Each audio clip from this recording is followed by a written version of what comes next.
जटाक अकाबोन सो बहि रहल गंग छन छैठ नीलकंठ ओ कंठ में भुजंग छन डिमिक डिमिकन घोल जे हर रहल अछि तम नाम रत्न नाद नाद कहि रहल शिवः शिवम कहि रहल शिवः शिवम कहि रहल शिवः शिवम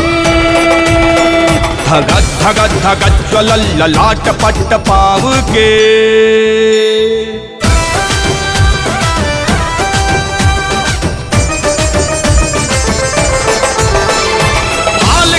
तेज धाह गंग उधियाइत छत माल पर बस को चंद्र मुस्कियाइत छत सर आँखिक धाह में पाप शाप हो भस्म शिव अनुरक्त गे कहि रहल शिवः शिवम कहि रहल शिवः शिवम कहि रहल शिवः शिवम धगत धगत धगत ज्वलल ललाट पट्ट पाव के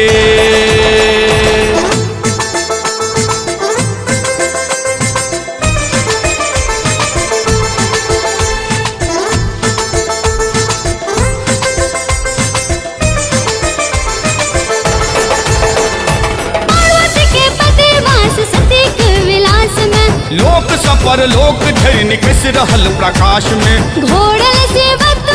तत्व छे सेवक हम कण कण में व्याप्त छे शिवः शिवम व्याप्त छे शिवः शिवम व्याप्त छे शिवः शिवम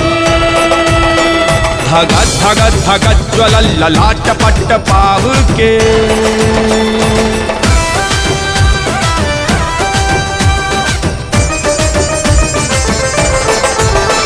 हुनक जटा भुजंग सन भस्म छन लेपीत अंग नच रहल मसान में छैन भूत प्रेत संग अलौकिक आनंद छै चाहि ताहि छै मंगलम देव मनुख गर्भ रहल सदा शिव शिवः शिवम सदा शिव शिवः शिवम सदा शिव शिवः शिवम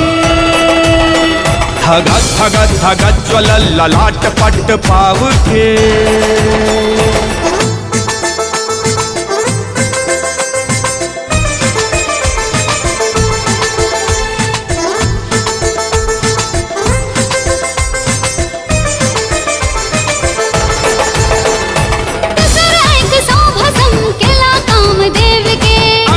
के मारा वाला नमन वाम देव के भाग्य ओल खैत छत हम करे छे करम आस खाक ठाईर पर मजर रहल शिवः शिवम मजर रहल शिवः शिवम मजर रहल शिवः शिवम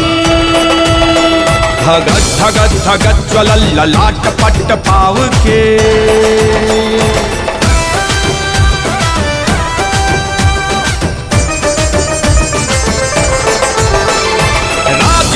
रंक पर हुनक सद्भाव छन लवले संग सबल हुनक करुणे स्वभाव छन दरभंगिया के राग में शिव छठ मनोहरम जप रहल प्रशांत अछि मंत्र ई शिवः शिवम मंत्र ई शिवः शिवम मंत्र ई शिवः शिवम धगत धगत धगत ज्वलल ललाट पट्ट पाव के